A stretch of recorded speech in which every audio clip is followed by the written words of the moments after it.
وبرکاتہ۔ جو ممبران موجود ہیں ہم وہاں سے ہی شروع کر لیتے ہیں تاکہ جی بہت شکریہ احسان بھائی۔ میرے خیال میں جب ہماری یہ کلاس جب ہم سن رہے ہوتے ہیں اس وقت چاہے ریکارڈنگ نہ بھی کی جائے تو کوئی مسئلہ نہیں ہے، جب کلاس پڑھانی شروع کریں اس وقت ریکارڈنگ کر لیا کیجیے۔ بسم اللہ الرحمن الرحیم، الحمد للہ رب العالمین والعاقبۃ للمتقین والصلاة والسلام علی سید الانبیاء والمرسلین، اما بعد، اعوذ باللہ السمیع العلیم من الشیطان الرجیم من حمزہ ونفخہ ونفثہ، بسم اللہ الرحمن الرحیم۔ آج ہمارے سبق کے اندر آیت نمبر 7 ہے اور آیت نمبر 8 تقریباً آپ لوگوں کی آدھی صورت سمجھ لیں کہ آج انشاءاللہ وہ ہو جائے گی۔ اللہ تعالیٰ آپ کو برکت دے۔ پہلے ہم ناظرہ قرآن کا پڑھ لیتے ہیں، اور آپ لوگ یہ یاد رکھیے کہ ناظرہ قرآن بھی اتنا ہی ضروری ہے، یا درست انداز میں ناظرہ قرآن پڑھنا اتنا ہی ضروری ہے جتنا کہ قرآن کو سمجھ کے پڑھنا ہے۔ تو اس لیے آپ لوگوں کو میں نے جو آڈیو بھیجی ہے اس کو آپ لوگ 2 سے 3 بار اپنا سبق اس سے سن لیا کریں، اس کو اس کے ساتھ مل کر دہرا لیا کریں۔ اللہ تعالیٰ آپ کی زبانوں کے اندر جو لکنت ہے اس کو دور کر دے گا۔ وَاعْلَمُوا أَنَّ فِيكُمْ رَسُولَ اللَّهِ لَوْ يُطِيعُكُمْ فِي كَثِيرٍ مِّنَ الْأَمْرِ لَعَنِتُّمْ وَلَكِنَّ اللَّهَ حَبَّبَ إِلَيْكُمُ الْإِيمَانَ وَزَيَّنَهُ فِي قُلُوبِكُمْ وَكَرَّهَ إِلَيْكُمُ الْكُفْرَ وَالْفُسُوقَ وَالْعِصْيَانَ أُولَئِكَ هُمُ الرَّاشِدُونَ۔ اور بلکہ میں اسکرین شیئر کر رہا ہوں، ممبران میں سے کوئی ایک ممبر بتا دیا کیجئے کہ اسکرین شیئر نہیں کی۔ میری اصل میں تھوڑی سی طبیعت ذرا خراب ہے 2-3 دن سے، تو اس لیے بات ذہن میں نہیں رہتی۔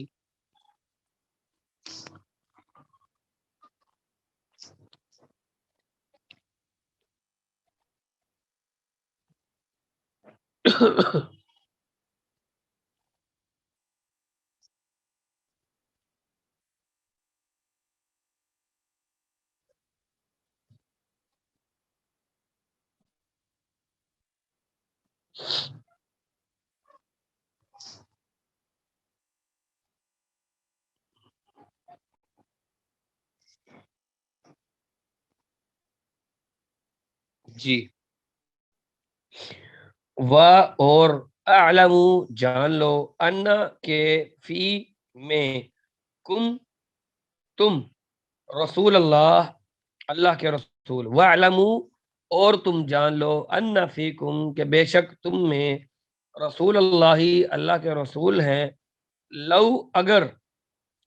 یطیعکم اگر وہ تمہاری بات مانے، فی کثیر، فی میں، کثیر زیادہ،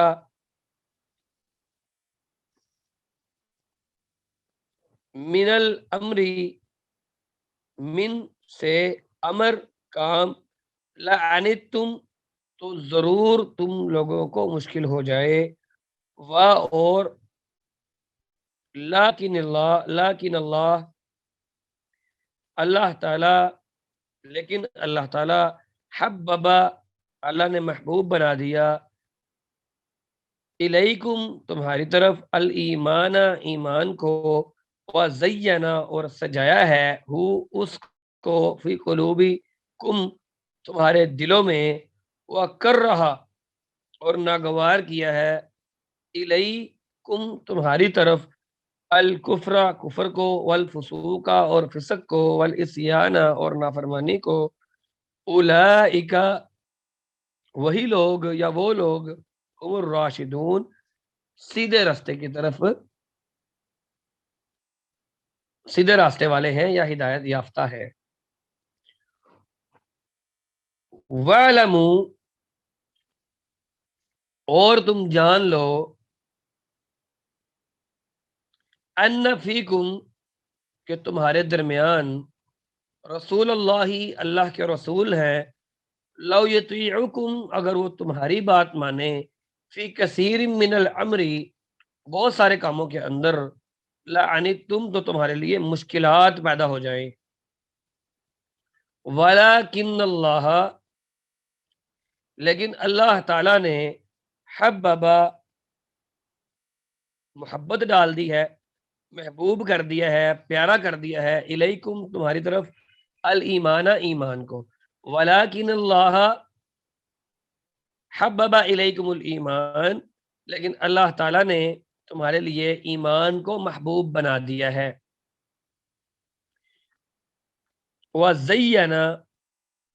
وَزَيَّنَهُ فِي قُلُوبِكُمْ اور اس کو تمہارے دلوں کے اندر سجا دیا ہے اس کو تمہارے دلوں کے اندر مزین کر دیا ہے اس کو تمہارے دلوں کے اندر خوبصورت کر دیا ہے. یعنی دلی طور پر تم ایمان کو محبوب سمجھتے ہو اور خوبصورت مانتے ہو. وَكَرَّهَ إِلَيْكُمُ الْكُفْرَ اور تمہارے لیے کراہت والا ناپسندیدہ کر دیا کس چیز کو الکفر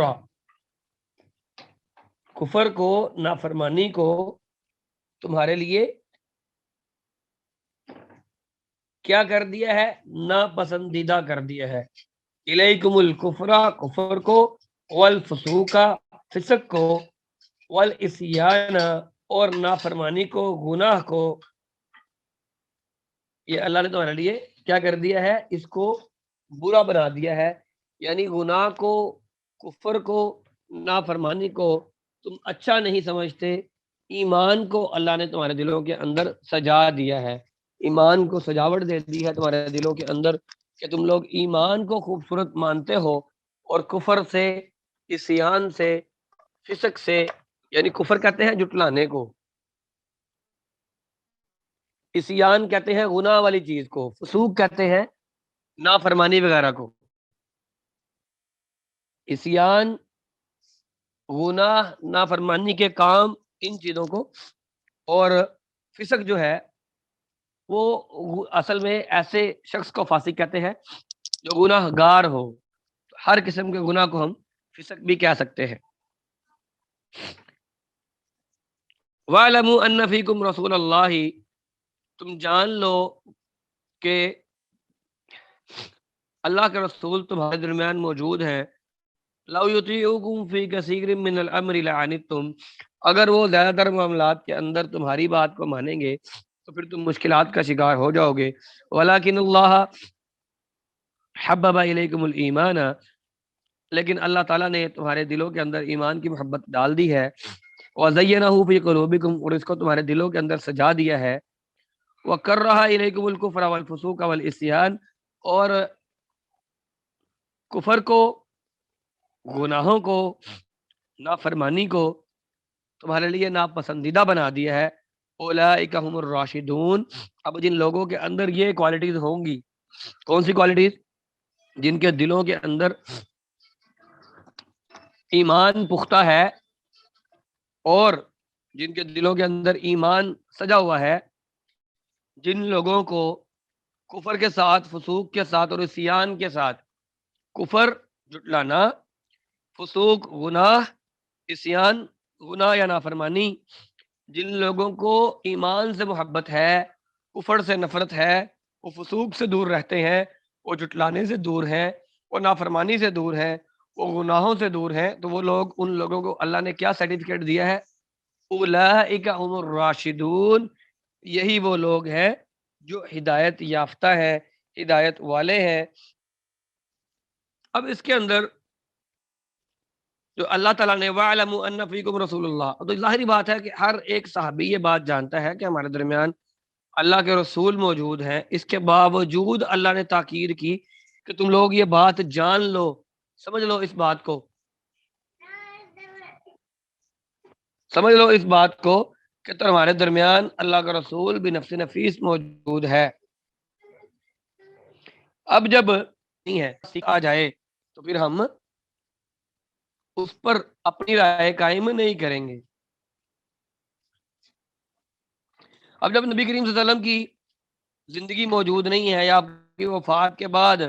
کتاب و سنت قرآن و سنت موجود ہونے کے باوجود جو شخص اپنی رائے اپنی بات پر اصرار کرتا ہے اور وہ آپ صلی اللہ علیہ وسلم کے حدیث سے رہنمائی کرنے کی بجائے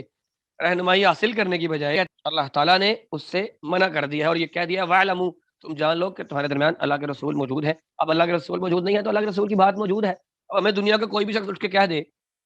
کہ جی ہم عصر کی نماز جو ہے فرض نماز وہ ہم 5 رکعتیں پڑھیں، تو کیا آپ میں سے کوئی شخص ایسا ہوگا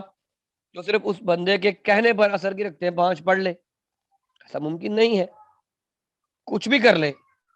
میں اکثر کہا کرتا ہوں اپنی بات کے اندر کہ اگر کوئی شخص الٹا بھی کھڑا ہو کہ ہمیں یہ کہے اور اس کی داڑھی کتنی ہی بڑی ہو، اس کی پگڑی کتنی ہی بڑی ہو، اس کا دستار اس کا جبہ کتنا ہی زیادہ صاف کیوں نہ ہو، ہم اس کی یہ بات نہیں مانیں گے، کیونکہ ہم یہ بات کھلے دل کے ساتھ کھلی آنکھوں کے ساتھ جانتے ہیں کہ ظہر کی جو رکعتیں ہیں وہ 4 ہیں. کوئی کتنا ہی بڑا نیک بندہ ہو ہم یہ کہیں گے نا ہم نے 5 رکعتیں نہیں پڑھنی. اچھا جی آگے آ جائیں. جو اس میں خاص بات ہے لو یطیعکم فی کثیر من الامر لعنتم، کہ اگر وہ تمہاری باتیں ماننا شروع کر دے تو تمہارے لیے مشکلات پیدا ہو جائیں گی. اصل میں نبی کریم صلی اللہ علیہ وسلم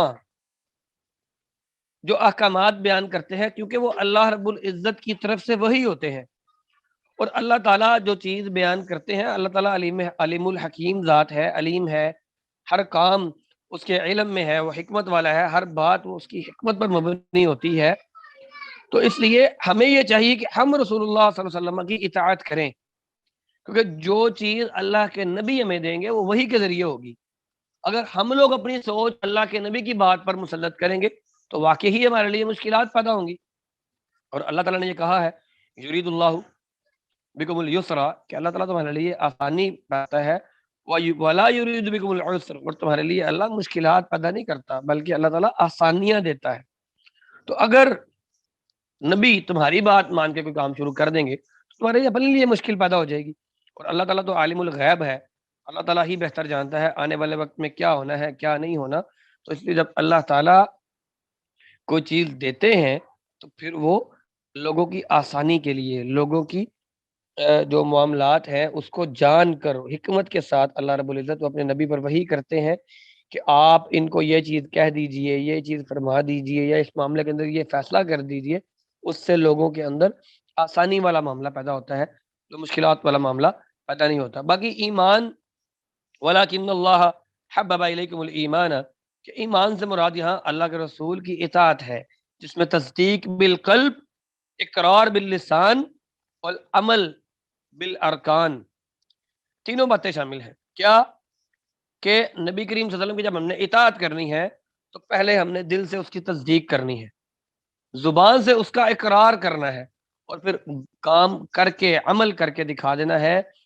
کہ ہم ایمان والے ہیں اور ہمارے دلوں کے اندر اللہ نے ایمان کو، نبی کریم صلی اللہ علیہ وسلم کی اطاعت کو محبوب بنا دیا ہے اور ہمارے دلوں کے اندر مزین کر دیا ہے. جب ہم کوئی عمل کرتے ہیں نبی کریم صلی اللہ علیہ وسلم کی سنت پر تو خوش دلی کے ساتھ کرتے ہیں. اس بات کا نام ہے حبب الیکم الایمان، کہ تمہارے دلوں کے اندر اللہ نے ایمان کو محبوب کر دیا ہے. یعنی اگر میں نے داڑھی رکھنی ہے یا میں نے داڑھی رکھی ہے تو میں اس کو مجبوراً نہیں کر رہا، بلکہ میرے دل کے اندر محبت ہے نبی کریم صلی اللہ علیہ وسلم کی کہ نبی کی داڑھی تھی. اگر میں نماز پڑھتا ہوں، میں روزہ رکھتا ہوں، میں حج کرتا ہوں، میں زکوٰۃ دیتا ہوں، یہاں میں سے مراد ہم سب ہیں. یہاں متکلم جو میں صیغہ اختیار کر رہا ہوں وہ اپنی ذات کے لیے نہیں ہے، ہمارے لیے ہے، لیکن کیونکہ اکثریت سامنے خواتین کی ہے تو بتانے کا مقصد یہ ہے. اب میں کہوں داڑھی تو پھر سب کی نہیں نہ کہہ سکتا، تو اس لیے. اور یہ بات کہ کر رہا ہی نہیں کہ الکفر والفسوق والعصیان، کہ کفر کو، فسوق کو اور عصیان کو تو یہ ناپسندیدہ بنا دیا ہے. ایمان بن قلب، تصدیق بالقلب، اقرار باللسان اور عمل بالارکان جب ہم کرتے ہیں تو پھر کفر کیا ہے؟ دل سے تصدیق نہیں کرتے، اللہ کے نبی کو نبی نہیں مانتے تو یہ کفر ہے۔ اور فسوق کیا ہے؟ زبان سے اقرار نہیں کرتے تو فاسق ہے۔ اور عصیان کیا ہے؟ عمل نہیں کرتے۔ ایک بندہ دل سے مانتا ہے کہ آپ کی بات سچی ہے، نبی کریم صلی اللہ علیہ وسلم کی بات کی وہ تصدیق کرتا ہے کہ آپ نبی ہیں، اور زبان سے اقرار بھی کرتا ہے کہ جی اللہ تعالیٰ نے ہمارے اوپر نماز کو فرض کیا ہے، لیکن پڑھتا نہیں ہے، تو یہ عصیان ہے۔ اب اس چیز کو آپ ان تینوں قاعدوں کو آپ جب جوڑیں گے کہ اللہ کے نبی کی بات کی تصدیق کرنا، اللہ کے نبی کی تصدیق کرنا، پھر زبان سے اس کا اقرار کرنا کسی کام کا، اور پھر اس پر عمل کرنا، یہ اس کا درجہ ایمان کیا ہے۔ اب اگر اس میں سے کوئی ایک چیز بھی کم ہو جائے تو پھر وہ کفر میں یا فسوق میں یا عصیان میں چلا جائے گا، اور آپ اپنے اعمال کا جائزہ جب لیں گے تو آپ کو انشاءاللہ خود ہی سمجھ آ جائے گی۔ آگے اولئک هم الراشدون، یعنی جن لوگوں کے لیے اللہ تعالیٰ نے ایمان کو محبوب بنا دیا، جیسے میں نے پہلے بھی آپ کو بتایا ہے، جب ایمان کو محبوب بنا دیا اور پھر ایمان کو ہمارے دلوں کے اندر مزین کر دیا، سجا دیا کہ ہمیں ایمان کے ساتھ محبت ہے، اور کفر سے، فسوق سے اور عصیان سے ہم لوگوں کو دور کر دیا،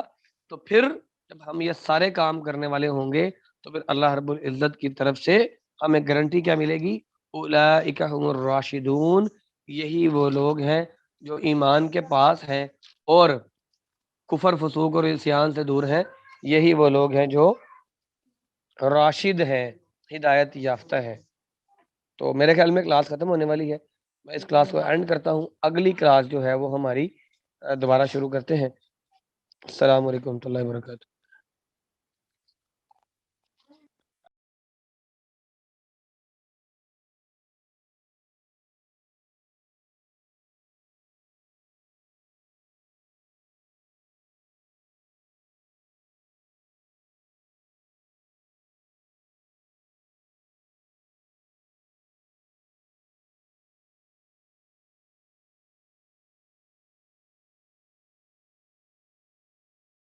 علیکم ورحمۃ اللہ وبرکاتہ۔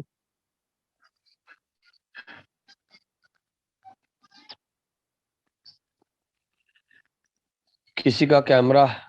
میں نے تو جوائن کیا تھا؟ جی ٹھیک ہو گیا جی۔ آیت آپ کو 8 نمبر شیئر ہو گئی ہوگی، اور آج آپ لوگوں کے پاس یہ والی جو کلاس ہے پورے انشاءاللہ 40 منٹ ہے، کیونکہ آج میری آگے اگلی والی کلاس نہیں ہے، تو پورے 40 منٹ آپ کے پاس ہوں گے، کہ جو بھی کسی کا کوئی سوال ہوگا تو انشاءاللہ آج وہ پوچھے گا تو اس کو صحیح جواب بھی اس کا دیا جائے گا انشاءاللہ العزیز۔ جی آیت نمبر 8، فضلا من اللہ ونعمہ واللہ علیم حکیم، یا فضلا من اللہ ونعمتا واللہ علیم حکیم۔ فضلا، فضل ہے، اللہ کا احسان ہے، من اللہ، اللہ سے، ونعمتا، اور اس کی نعمت ہے، واللہ، اور اللہ تعالی، علیم، جاننے والا ہے، حکیم، وہ حکمت والا ہے۔ فضل من اللہ ونعمتا، اللہ رب العزت کی طرف سے فضل ہے اور اس کی نعمت ہے، واللہ علیم حکیم، اور بے شک اللہ تعالی جاننے والا ہے اور حکمت والا ہے۔ اب یہ فضل من اللہ ونعمتا، یہ حضرات ادھر میرے پاس آ جاؤ، یہ جو اللہ رب العزت کی فضل یا اللہ کی رحمت اور اللہ کی نعمت جو بیان کی گئی ہے، یہ کیا بیان کیا ہے؟ آپ پچھلی والی آیت کے اندر دیکھیں کہ اللہ تعالیٰ نے جو ایمان کے بارے میں بات کی گئی ہے کہ تمہارے دلوں کے اندر ایمان کو محبوب بنا دیا، تمہارے دلوں کے اندر ایمان کو مزین کر دیا، تمہارے دلوں کو ایمان سے سجا دیا، کفر کو، فسوق اور عصیان کو تم سے دور کر دیا، تو اگلی آیت کے اندر یہ توضیح کر دی ساتھ کہ یہ اللہ رب العزت کی طرف سے تمہارے اوپر اس کا احسان ہے، اس کا فضل ہے، اس کی یہ نعمت ہے کہ اس نے ایمان کو ہمارے دلوں کے ساتھ جوڑ دیا ہے اور خوبصورت کر دیا ہے ہمارے دلوں کے ساتھ، اس کو مزین کر دیا ہے، ہمارے دلوں کو سجا دیا ہے۔ جس طرح ہم اپنے کسی کمرے کو، اپنے کسی گھر کو سجاتے ہیں، اس طرح اللہ تعالیٰ نے دل کو ایمان کا گھر بنایا اور پھر ایمان سے ہمارے دلوں کو منور کر دیا، ہمارے دلوں کو سجا دیا، یہ اللہ رب العزت کا ہمارے اوپر اس کا فضل ہے، اس کا احسان ہے، اس کی نعمت ہے۔ اللہ علیم الحکیم، اور اللہ تعالیٰ جاننے والا ہے اور بہت ہی حکمت والا ہے۔ اور پھر یہ جو اللہ تعالیٰ کے بارے میں جو واللہ علیم الحکیم کہا گیا ہے، یعنی اللہ تعالیٰ کوئی کام، کوئی چیز، کوئی اندھا دھند کام نہیں ہے، بلکہ وہ اپنے کمال علم کی بنیاد پر، کمال حکمت کی بنیاد پر اپنے نبی کی صحبت کے لیے پھر لوگوں کو منتخب کرتا ہے۔ ہمارا مسلمان ہونا یہ عام بات نہیں ہے، یہ اللہ رب العزت کی طرف سے ہمارے لیے ایک خاص نعمت ہے کہ اللہ نے ہمارے دلوں کو ایمان کے لیے چنا ہے۔ ہم یہودی نہیں ہیں، ہم عیسائی نہیں ہیں، ہم مجوسی نہیں ہیں، ہم ہندو نہیں ہیں، ہم آریہ نہیں ہیں، ہم مسلمان ہیں۔ یہ اللہ رب العزت کا ہمارے اوپر بہت بڑا اس کا احسان ہے کہ اس نے ہمارے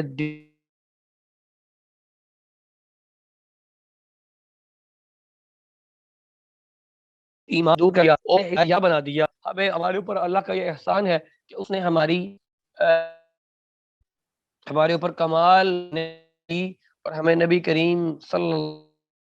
وسلم امتی بنا دیا کہ نبوت کی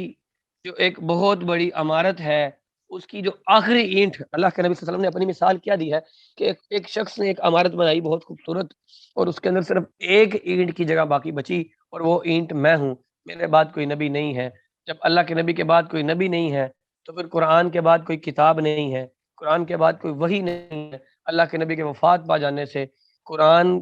کی آ جانے سے وحی کا بھی دروازہ بند ہو گیا ہے، اب کسی پر وحی بھی نہیں آنی۔ جب قرآن آخری کتاب ہے تو پھر یہ امت بھی آخری امت ہے، ہمارے بعد کوئی امت بھی نہیں آنی۔ اب ہمارا جو حشر ہوگا، ہمارا جو حساب ہوگا، جو دین محمدی کے مطابق ہوگا، یہ اللہ رب العزت کا ہمارے اوپر بہت بڑا احسان ہے، اس کا فضل ہے، اس کا ہمارے اوپر یہ بہت بڑی نعمت ہے، اور اس نعمت کا ہمیں شکر ادا کرنا چاہیے کہ اللہ رب العزت نے ہمیں اپنی کتاب قرآن مجید عطا فرمائی، ہمیں نبی کریم صلی اللہ علیہ وسلم کا امتی بنایا، اور پھر ہمیں وہ آخری امت بنایا، اور ہماری کوالٹیوں کے اندر یہ کوالٹی بھی ساتھ رکھ دی کہ ہم باقی امتوں کے گواہ ہیں۔ قرآن کے اندر ہمیں بنی اسرائیل کے واقعات اللہ نے بیان کر دیے، قرآن کے اندر اللہ تعالیٰ نے ہمیں اور کئی قوموں کے کفر کے، ان کے ایمان کے، ان کے معاملات کے، انبیاء کے ساتھ ان کے جو معاملات ہوئے اس پر گواہ بھی بنا دیا، اور ہمیں بھی انشاءاللہ ہم ایک آدھ لیکچر کے اندر اس پر بھی بات کریں گے انشاءاللہ العزیز۔ اب اوپن ہے کے سوالوں کے لیے ٹائم بارے میں کوئی بات پوچھنی ہو، کسی نے کوئی چیز پوچھنی ہو، کسی کو چیز سمجھنی ہو، یا مسائل میں سے کوئی مسئلہ ڈسکس کرنا ہو تو کر سکتے ہیں، اور اگر کسی نے بات نہیں پوچھنی تو پھر میرا مشورہ یہ ہوگا کہ اگر کہیں تو آئندہ جو آگے والی آیت ہے اس کے بارے میں کچھ پڑھ لیا جائے، یا وہ آیت ہی پڑھ لی جائے۔ کسی نے کوئی بات پوچھنی ہے تو میری طرف سے اس کو اجازت ہے۔ کوئی اگر اپنا مائک آن کرنا کروانا چاہے تو رائل ہینڈ کر سکتا ہے۔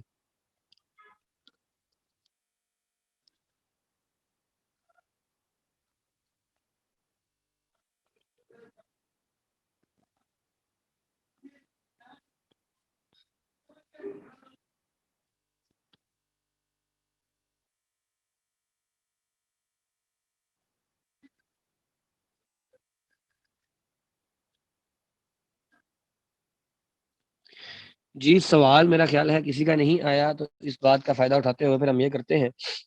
کہ اگلی جو آیت نمبر 9 ہے، اگلی جو آیت نمبر 9 ہے، ہم اس کی طرف چلے جاتے ہیں۔ تو یہ میں آپ کو آیت نمبر 9 آگے آگے آگے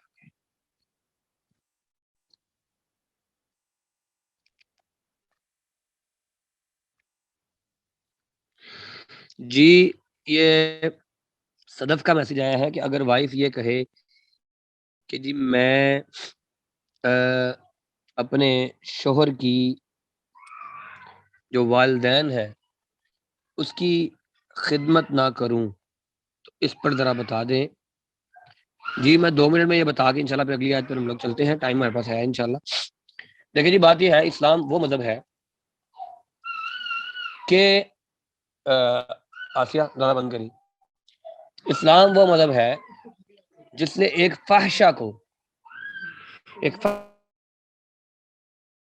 فحشہ کے بارے میں حدیث ملتی ہے، ایک غلط عورت، ایک غلط کام کرنے والی عورت کے بارے میں یہ حدیث ملتی ہے کہ اس نے اپنے بوٹ کے ذریعے ایک کتے کو پانی پلایا تو اللہ رب العزت نے ساری زندگی جو اس نے فحاشی کی تھی، جو اس نے زنا کیے تھے، اللہ نے وہ معاف کر کے اس کو جنت میں جگہ دے دی. اب ذرا امیجن کریں، ایک فحشہ عورت ہے، گناہ کرنے والی ہے، اور اس کو اللہ نے معاف کر دیا کہ اس نے ایک کتے کو پانی پلایا ہے اپنے بوٹ میں. جب اس نے دیکھا کہ کتا جو ہے وہ پیاسا ہے اور اس پیاسے کتے کی تکلیف کو دور کرنے کی وجہ سے اللہ رب العزت نے اس کو بخش دیا. اب ذرا سوچیں کہ سامنے آپ کا شوہر ہے، ہم بیوی کو اردو کے اندر نصف بہتر کہتے ہیں. سامنے اس کا شوہر ہے اور شوہر کے ماں باپ ہیں. اب بیوی ذرا یہ سوچے کہ اگر کوئی وقت ایسا ہو کہ بیوی کے والدین کے لیے اس کو شوہر کی ضرورت پڑ جائے تو شوہر یہ کہے جی میرے اوپر تو کیونکہ فرض نہیں ہے آپ کے والدین کی خدمت، تو میں تو نہیں کروں گا. تو پھر کیا ہوگا؟ فرض بیوی کے اوپر بالکل نہیں ہے کہ وہ اپنے والدین کی اور اپنے شوہر کے والدین کی خدمت خود بھی کرے یا خود خدمت کرے یا کسی سے کروائے. اسی طرح بیوی کے اوپر فرض نہیں ہے کہ وہ شوہر کے والدین کی خدمت کرے، بالکل بھی فرض نہیں ہے. اور اسی طرح سے بیوی کے اوپر یہ بھی فرض نہیں ہے کہ وہ شوہر کو بولے کہ میں آپ کی خدمت کروں گی. تو پھر اللہ تعالیٰ نے شوہر کو یہ اجازت دی ہے کہ وہ شادی دوسری کر لے، اور بیوی جو ہے وہ جو بیوی خدمت نہیں کرنے والی اس کو الگ رہتا ہے. کیونکہ وہ ظاہری بات ہے جس نے اس کو پالا ہے، جس نے اپنی چھاتی کے ساتھ لگا کے اس کو دودھ پلایا ہے، جس نے 9 ماہ تک اس کو پیٹ میں اٹھایا ہے، اب اس کے لیے اس نے کوئی تو سبب کرنا ہے. تو فرض اس طرح سے نہیں ہے جس طرح سے نماز فرض ہے. لیکن آپ خود یہ دیکھ لیں کہ ایک کتے کو پانی پلایا تو اللہ نے جنت دے دی. تو یہ تو والدین ہیں، ان کی تو اللہ نے ذمہ داری آپ کے ذمہ ڈال دی ہے کہ وہ آپ کے شوہر کے والدین ہیں. یہ وہ ہیں کہ جنہوں نے 20-25 سال ایک لڑکا پالا ہے. جس طرح آپ سب کچھ چھوڑ چھاڑ کے اس کے پاس آئی ہیں، اسی طرح سے اللہ نے اس کو آپ کا ذمہ دار بنایا ہے. تو اگر آپ اس کی ذمہ داریاں اٹھائیں گی تبھی تو وہ آپ کی ذمہ داریوں کو بہتر انداز میں اٹھا پائے گا. ورنہ اگر شوہر دکان پہ جائے گا اور اس کو پتا ہوگا میرے والدین گھر میں اکیلے ہیں، تو وہ کام کرے گا یا اپنے والدین کی طرف خیال کرے گا. تو اس لیے یہ جو جوائنٹ فیملی کے معاملات ہیں ہمارے معاشرے کے اندر، تو پردہ کے اندر رہتے ہوئے اپنی حدود اور قیود کا تعین کرتے ہوئے جتنا ایک عورت کے لیے ممکن ہو اس کو یہ چاہیے کہ شوہر کے والدین کی خدمت کرتی رہے، جس طرح سے وہ چاہتی ہے کہ میری بھابیاں میرے والدین کی خدمت کرتی رہیں. باقی اگر کوئی شوہر ایسا ہے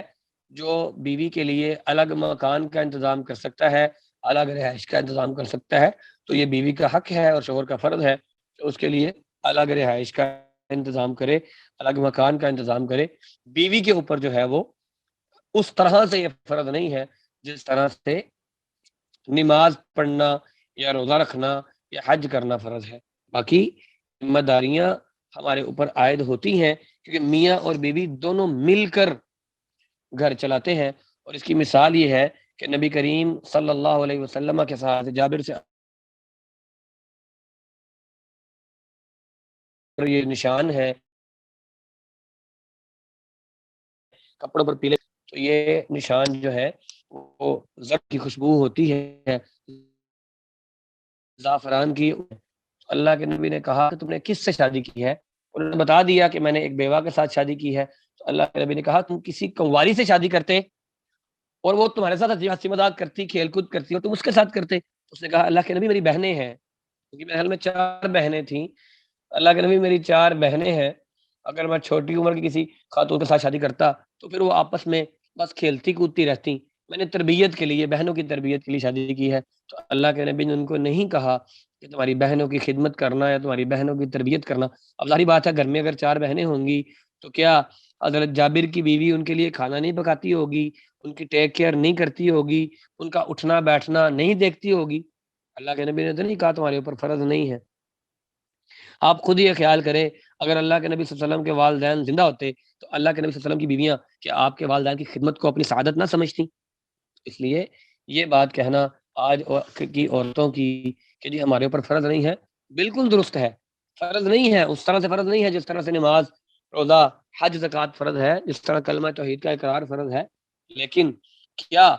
والدین گھر میں اکیلے ہوں اور وہ اٹھنے کے قابل نہ ہوں اور بیوی صرف یہی سوچتی رہے گی کہ جی میرے اوپر فرض نہیں ہے، تو کیسے کام چلے گا؟ کام تو نہیں چلے گا. بیوی خود یہ سوچ لے کہ ہمارے جو والدین جو ہمارے گھروں کے اندر بیٹھے ہوئے ہیں، ہماری بھابھی بھی ان کے بارے میں یہی خیال کر لیں، تو پھر یہ 2 قومی نظریہ چینج کریں. جو جو اپنے بارے میں خود خیال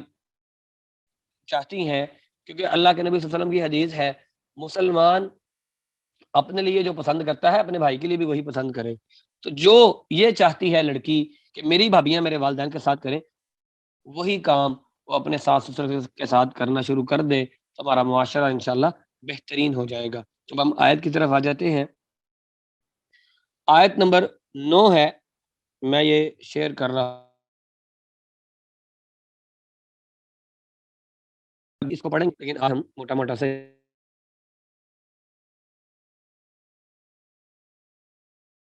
کر لیتا آدھی ہے. پھر کسی کو اگر کوئی اعتراض ہو میری کسی بات پر تو اپنا اعتراض نوٹ کروا سکتا ہے، اور انشاءاللہ وہ حقدار ہوگا اس بات کا کہ اس کو اس کے اعتراض پر بھی جواب دیا جائے انشاءاللہ العزیز.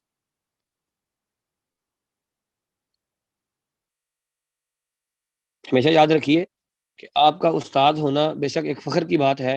کہ اللہ نے استاد بنایا ہے، لیکن میں آپ کا بھائی ہوں، جو مجھ سے بڑے ہیں ان کا بیٹا ہوں. تو اگر مجھ سے کوئی غلطی، کوئی کوتاہی ہو جاتی ہے تو اس کی نشاندہی کرنا یہ بھی آپ لوگوں کا میری طرف احسان ہوگا کہ آپ لوگ بتائیں گے کہ جی آپ سے یہاں پر یہ ہمیں غلط لگا ہے. اگر میری غلطی ہوگی تو میں اس کی درستی کر لوں گا، اور اگر آپ کی غلطی ہوگی تو آپ کو پھر بتا دوں گا انشاءاللہ العزیز. ہم لوگ جو یہاں بیٹھے ہیں وہ سیکھنے اور سکھانے کے لیے بیٹھے ہیں.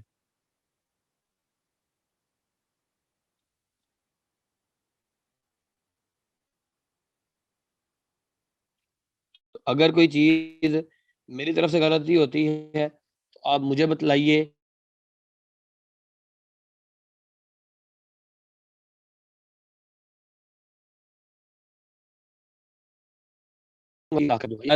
سامنے ہے،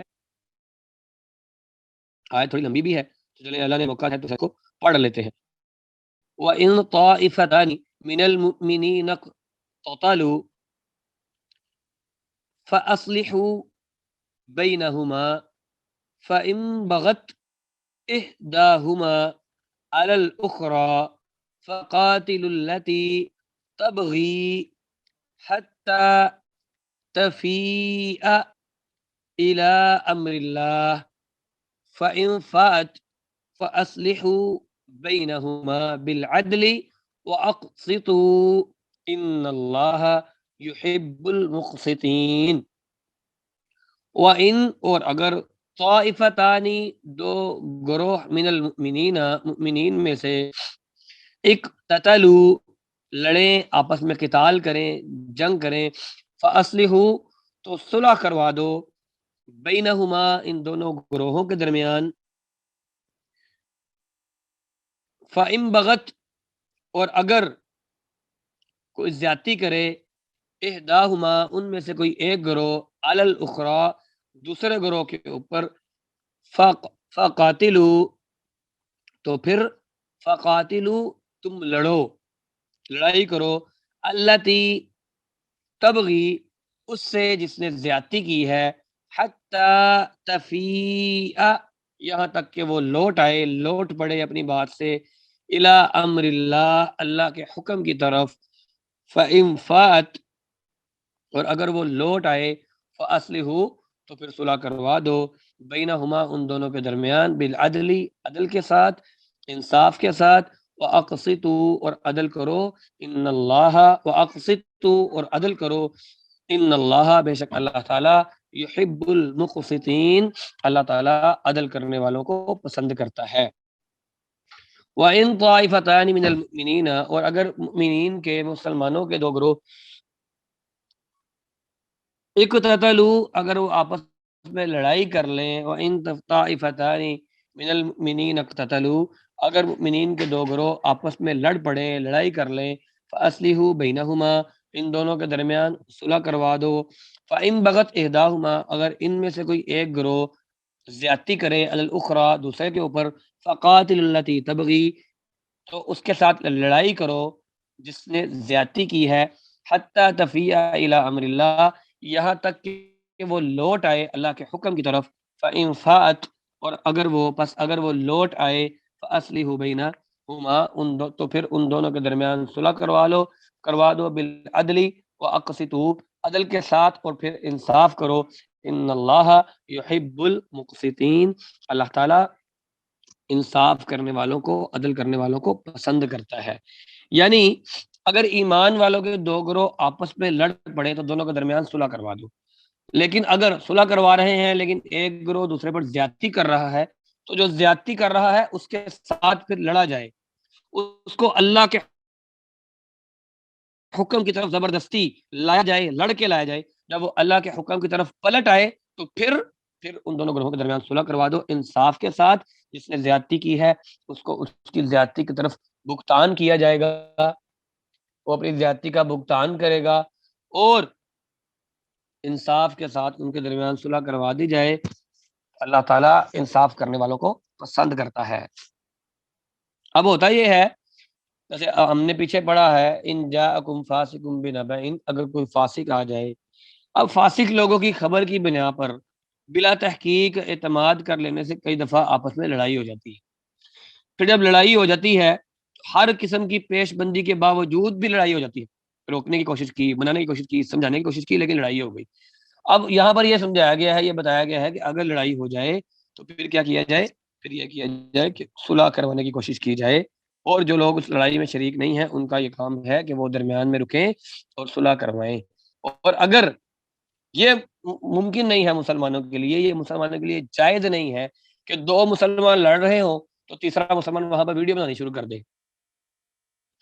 ہمارے لیے فرض کیا ہے، اللہ نے کہا ہے فَأَصْلِحُوا اگر لڑائی ہو جائے تو پھر لڑائی چھڑوا کر صلح کروائی جائے۔ آج ہمارے کیا ہوتے ہیں، دو لوگ لڑ رہے ہوں تو تیسرا بندہ جو ہے وہاں کھڑے ہو کر ویڈیو بنانی شروع کر دیتا ہے، وہ اپنا فرض ادا نہیں کرتا، ان لوگوں کو ان کا حال پر چھوڑ دیتا ہے اور خود نہ صرف تماشا دیکھتا ہے۔ پہلے تو یہ ہوتا تھا کہ لوگ صرف تماشا دیکھتے تھے، اب تو تماشا صرف دیکھتے ہی نہیں ہے، ساتھ تماشا بنانا شروع کر دیتے ہیں ویڈیو بنا کے کہ جس کو وائرل کریں گے۔ تو بہرحال سہل بن سعد رضی اللہ تعالیٰ عنہ سے روایت، یہ صحیح بخاری کے اندر 2693 نمبر پر موجود ہے، 2693، اگر کوئی شخص دیکھنا چاہے تو دیکھ سکتا ہے کہ قبا میں رہنے والے کچھ لوگ پڑے، جہاں مسجد قبا ہے اس کے آس پاس جو علاقے تھے، یہ محلہ جو تھا قبا والا، یہاں پر لوگ لڑ پڑے اور ان لوگوں نے ایک دوسرے پر پتھر پھینکنے شروع کر دیے۔ نبی کریم صلی اللہ علیہ وسلم کو خبر ملی تو نبی کریم صلی اللہ علیہ وسلم نے فرمایا ہمارے ساتھ چلو تاکہ ہم لوگ وہاں پر جا کر صلح کروا دیں۔ تو انس رضی اللہ تعالیٰ عنہ بیان کرتے ہیں کہ رسول اللہ صلی اللہ علیہ وسلم سے عرض کی گئی کہ آپ عبداللہ بن ابی کے پاس چلے جائیں تو بہتر ہے۔ کریم صلی اللہ علیہ وسلم کے پاس جو سواری تھی، گدھا موجود تھا، اس پر فٹافٹ سوار ہو کر وہاں پر گئے، آپ کے ساتھ پیدل گئے، زمین وہ بڑی شور والی تھی، نبی صلی اللہ علیہ وسلم کے پاس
کریم صلی اللہ علیہ وسلم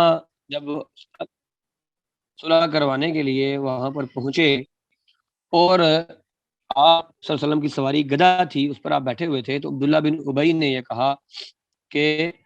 آپ کے گدے سے مجھے بدبو آتی ہے، آپ گدا سائڈ کریں۔ تو انصاری صحابی انصاری جو مدینہ والے جو تھے، صحابہ کرام کی دو اقسام ہیں، ایک مہاجرین اور ایک انصار، جو مکہ مکرمہ سے نبی کریم صلی اللہ علیہ وسلم کے ساتھ گئے تھے وہ مہاجرین، اور جو مدینہ میں مسلمان صحابہ کرام تھے وہ انصار صحابی، کہ ان لوگوں نے اللہ کے نبی کی مدد کی، اس لیے ان کو انصار کے نام سے پکارا گیا۔ تو انصاری ایک صحابی غصے میں آ گیا اور اس نے جو ہے وہ لڑنا شروع کر دیا کہ تم نے اللہ کے نبی، اس نے کہا کہ اللہ کے نبی کے گدھے کی خوشبو جو ہے وہ تیری خوشبو سے بہتر ہے، اللہ کی قسم۔ تو عبداللہ بن ابی کی طرف سے ایک آدمی پھر غصے میں آیا، پھر لڑائی شروع ہو گئی، لوگ مشتعل ہو گئے، اس بات پر بھی یہ بات آئی۔ اور وَإِن طَائِفَتَانِ مِنَ الْمُؤْمِنِينَ اقْتَتَلُوا فَأَصْلِحُوا بَيْنَهُمَا، کہ اگر مسلمانوں کے دو گروہوں کے درمیان لڑائی شروع ہو جائے تو پھر ان کے درمیان صلح کروائی جائے۔ بولتے ہیں وہ ایک آدمی پر نہیں بولتے، بلکہ وہ گروہ پر بولتے ہیں جب دو یا دو سے زیادہ لوگ ہوں۔ اور پھر جماعت کے بارے میں بھی طائفہ کہا جا سکتا ہے، جیسے ہمارے ہاں ایک ٹرم استعمال کی جاتی ہے طائفہ منصورہ، ایک ایسا گروہ جو اللہ کی طرف سے منصور ہے، جس کی مدد کی گئی ہے۔ اور پھر حدیث کے اندر مسلمان سے لڑنے کو کفر کہا گیا ہے اور لڑنے والے کو کافر کہا گیا ہے، جیسے کہ عبداللہ ابن مسعود رضی اللہ تعالیٰ عنہ بیان کرتے ہیں کہ نبی کریم صلی اللہ علیہ وسلم نے فرمایا کہ مسلمان وہ ہے، مسلمان کو گالی دینا فسق ہے اور اس سے لڑنا کفر ہے، یعنی گالی دینے والا فاسق ہے، گناہگار ہے، اور جو لڑ ہی پڑے وہ پھر کافر ہے، اس کا لڑنا کفر ہے۔ اور عبداللہ ابن عمر رضی اللہ تعالیٰ عنہ بیان کرتے ہیں کہ میں نے نبی کریم صلی اللہ علیہ وسلم سنا، صحیح بخاری کے اندر یہ حدیث ہے کہ میرے بعد تم لوگ کافر نہ ہو جانا اور ایک دوسرے کے ساتھ لڑنے نہ لگ جانا، ایک دوسرے کی گردنیں نہ مارنی شروع کر دینا۔ اور پھر جسے اس کے بھائی کی طرف سے اگر کچھ معاف کر دیا جائے، جیسے کہ سورۃ بقرہ کے اندر آتا ہے کہ اگر کسی کے ساتھ کوئی زیادتی ہو جائے تو معاف کرنے والا رویہ اختیار کرنا چاہیے، اور مسلمان کے ساتھ نہ لڑنا بھی ایمان کا حصہ ہے۔ کوشش کی جائے کہ لڑائی آپسی نہ ہو، اور جو لڑائی کر رہا ہو اول تو ان میں صلح کروا دی جائے، اور اگر ایک شخص دوسرے کے ساتھ زیادتی والا معاملہ کر دے تو پھر یہ ہے کہ انصاف سے کام لیا جائے اور زیادتی کرنے والے کو پوچھا جائے، جب وہ مان جائے کہ جی میں نے زیادتی کی ہے تو پھر معافی تلافی کروا کر صلح کروا دینی چاہیے۔ یہ آیت جو ہے مسلمانوں کے باہمی جو جنگی معاملات ہیں ان کے شرعی فیصلوں کی بنیاد ہے، کہ اگر کوئی شخص لڑ پڑتا ہے تو پھر کیا کیا جائے، پھر یہ کیا جائے کہ ان کے درمیان صلح کروائی جائے اور زیادتی کرنے والے کو پوچھا جائے۔ 10 منٹ ہے کلاس ختم ہونے میں، کل اس آیت کو ہم انشاءاللہ مزید تفصیل کے ساتھ جو باتیں پھر اس کے اندر رہتی ہیں وہ بھی ڈسکس کریں گے، باتیں اس کے اندر آنی ہے انشاءاللہ۔ 10 منٹ آپ کے پاس ہے، کوئی بات کسی نے پوچھنی ہو تو وہ پوچھ سکتا ہے۔ کسی نے مائک آن کروانا ہو تو وہ رکھتا ہے۔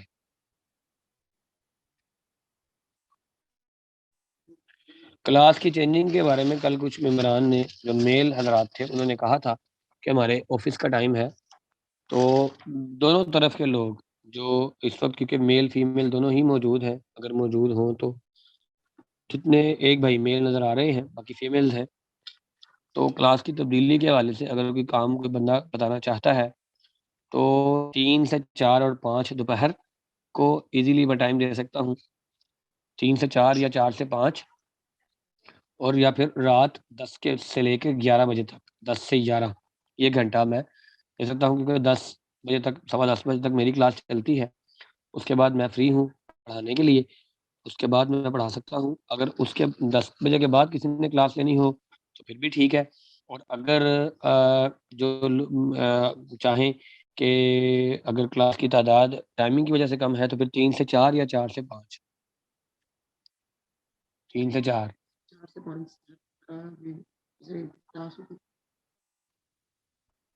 3 سے 4 جو ہے وہ میرے پاس ٹائم ہے، تو یہ ذرا بتلا دیجیے گا۔ اگر 3 سے 4 پر کوئی مسئلہ کسی کو ہو تو پھر وہ کہہ دے کہ جی 4 سے 5، ورنہ جو ٹائمنگ فی الحال چل رہی ہے یہ تو چلے گی ہی۔ لیکن اپنے جو گروپ ہیں وہاں پر آپ لوگ رائے دے سکتے ہیں، پھر اکثریت جو رائے ہوگی انشاءاللہ اس کو پھر اس حوالے سے پھر ایڈمن سے کر لی جائے گی کہ میں یہ چاہتا ہوں کلاس میں زیادہ لوگ موجود ہوں، زیادہ لوگ بات کو سنیں، زیادہ لوگوں کو بات سمجھ آئے۔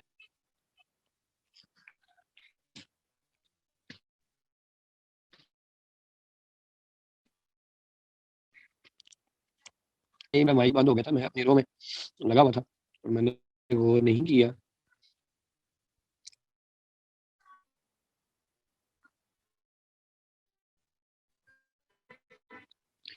بچہ اگر پڑھائی نہیں کر رہا،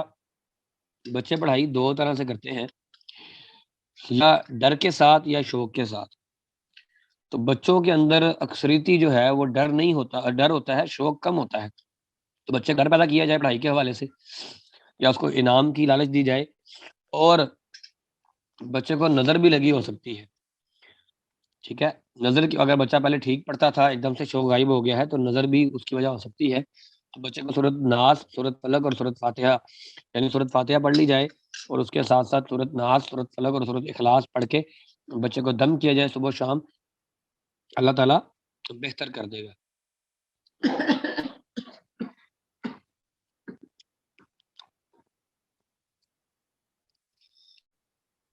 جی اس ٹائم پر مجھے کوئی اعتراض نہیں ہے، میں آپ کی خدمت کے لیے موجود ہوں، اللہ تعالیٰ آپ کے لیے بہتر کر دے۔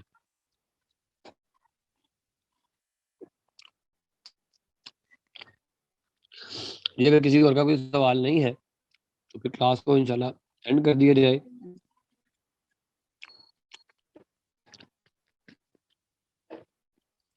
جی تفسیر آپ لوگوں نے گھر میں پڑھنی ہو تو سب سے بہتر تفسیر جو ہے وہ آسان والی جو ہے، وہ جس میں بہت شارٹ لکھا گیا ہے، اور جس نے تفسیر پہلی بار پڑھنی ہو اس کے لیے بہتر ہے کہ وہ تفسیر احسن البیان پڑھ لے۔ تفسیر احسن البیان جو کہ سعودیہ کے اندر تحفہ دن حاجیوں کو دی جاتی ہے، وہ تفسیر جو ہے مختصر بھی ہے اور تفرقات سے بھی پاک ہے، اور تفرقہ بازی بھی اس میں نہیں آتی کہ خاص کسی مذہب یا خاص کسی مسلک کے لیے وہ بیان کی گئی ہے۔ تو بہترین تفسیر احسن البیان ہے، دارالسلام سے چھپی ہوئی ہے، اگر کسی نے ہارڈ کاپی لینی ہو، اگر کسی نے اگر کسی نے لینی ہے سافٹ کاپی تو پی ڈی ایف میں بھی مل سکتی ہے، اور باقی اس کی ایک ایپلیکیشن بھی ہے، وہ انشاءاللہ میں کوشش کرتا ہوں شیئر کرنے کی، کہ اگر اس کی ایپلیکیشن مجھے لنک مل جائے تو میں آپ کو شیئر کر دوں، آپ اپنے موبائل میں انسٹال کر لیں تو وہ بھی انشاءاللہ بہتر رہے گا۔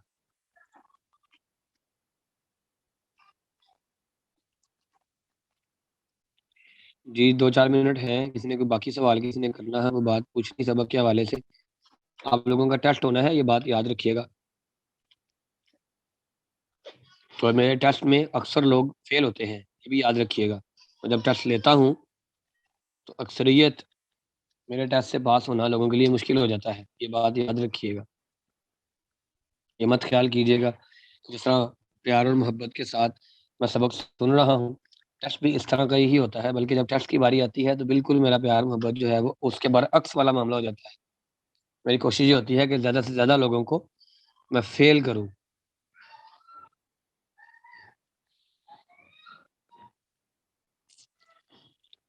ٹیسٹ کس طرح لیں گے؟ ٹیسٹ جو ہے وہ اس طرح بھی لیا جا سکتا ہے کہ آپ کو لکھا ہوا آپ کے گروپ میں شیئر کر دیا جائے گا، اور آپ لوگوں کو کہا جائے گا اپنی کاپیوں پہ اس کو لکھیں، اس کے جواب دیں جو جو پوچھا گیا ہوگا۔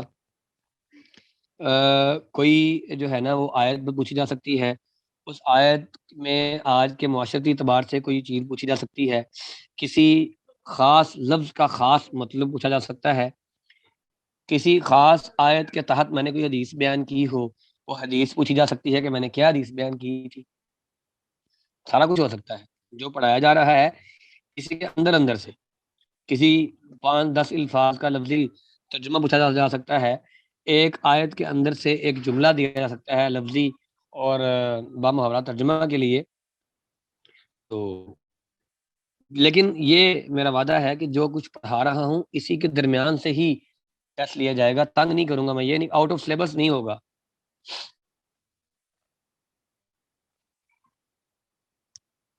نہیں آپ لوگ ڈرے مت، انشاءاللہ آپ لوگوں کو قرآن سے کوئی فیل نہیں ہوتا. آپ نے کہا میرا بچہ روتا رہتا ہے. سورۃ الفاتحہ کثرت سے پڑھیں، اول آخر درود شریف پڑھیں. درود شریف پڑھنے کے بعد 3 بار درود شریف پڑھ لیں، اس کے بعد 7 بار سورۃ الفاتحہ پڑھیں. ہر بار سورۃ فاتحہ کے ساتھ بسم اللہ پڑھنی ہے. بسم اللہ سورۃ فاتحہ کی پہلی آیت ہے، یہ بات یاد رکھیں. ہر بار بسم اللہ الرحمن الرحیم الحمدللہ رب العالمین پڑھنا ہے. اس طرح سے کہہ کے 7 بار سورۃ الفاتحہ پڑھیں یا 11 بار سورۃ فاتحہ پڑھیں، اور اس کے بعد پھر 3 بار درود شریف پڑھیں. اپنے بچے پر پھونکیں یا پانی پر پھونک کر وہ پانی اس بچے کو پلائیں، یا پھر بچے کو جب دم کرنا ہو تو اصل میں دم کرتے ہیں تھتکار کے، ایسے کر کے، یعنی منہ سے اندر سے لعاب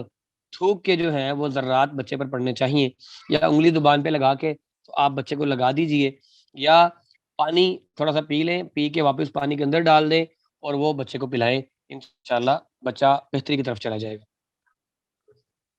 باقی بچے کا اگر چھوٹا ہے اس کا پیٹ چیک کر لیں، روتا ہے پیٹ سخت کرتا ہے تو پیٹ میں تکلیف ہو سکتی ہے، اس کے لیے کوئی علاج کر لیں.